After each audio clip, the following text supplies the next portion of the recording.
हे गुङ्गो र बहिरो आत्मा, म तँलाई आज्ञा गर्दछु, यसबाट निस्केर त्योभित्र फेरि कहिल्यै नपस।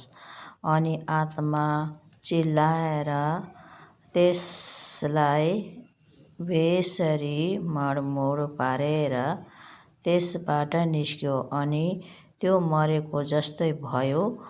अनि त्यहाँसम्म कि धेरैले यो त मरेछ भने, तर येशूले त्यसलाई हातमा समात्नुभयो र त्यसलाई उठाउनुभयो अनि त्यो उठ्यो।